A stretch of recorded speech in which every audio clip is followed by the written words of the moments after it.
தற்போதைய அண்மை செய்தியை பார்த்துக் கொண்டிருக்கிறோம். 218 விஏஓ பணியிடங்களை நிரப்புவதற்கு தொடர்பான ஒரு உத்தரவை உயர்நீதிமன்ற மதுரை கிளை பிறப்பித்திருக்கிறது. அண்மை செய்தியாக பார்த்துக் கொண்டிருக்கிறோம். 218 கிராம நிர்வாக அலுவலர் பணியிடங்களை நேரடி முறையில் டிஎன்பிஎஸ்சி நிரப்புவதற்கு இடைக்கால தடை விதித்திருக்கிறது. இது தொடர்பான கூடுதல் விவரங்களோடு இணைகிறார் செய்தியாளர் கருணாகரன். கருணாகரன், எந்த வழக்கில் இந்த உத்தரவு பிறப்பிக்கப்பட்டிருக்கு?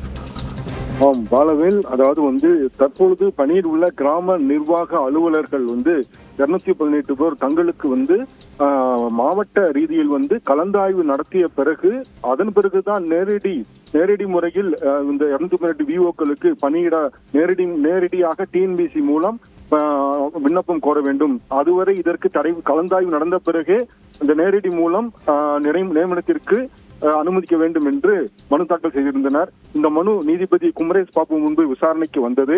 அப்பொழுது இருதரப்பு வாதங்களையும் கேட்டிருந்த நீதிபதிகள், அதாவது தற்பொழுது உள்ள கிராம நிர்வாக அலுவலர்களுக்கு மாவட்ட பணியிட மாறுதல் கலந்தாய்வு நடத்த வேண்டும். அவ்வாறு நடத்தாமல் 218 கிராம நிர்வாக அலுவலர்களுக்கு டிஎன்பிசி மூலம் நேரடியாக பணி நியமனம் செய்யக்கூடாது என்று தடை விதித்து உத்தரவிட்டுள்ளனர். மேலும் மனுதாரர் மனு குறித்து வருவாய்த்துறை ஆணையர் மற்றும் டிஎன்பிசி தலைவர் பதில்மனு தாக்கல் செய்ய உத்தரவிட்டு வழக்கு விசாரணையை ஒத்திவைத்து உத்தரவிட்டுள்ளனர். பாலவேல், விவரங்களுக்கு நன்றி கருணாகரன்.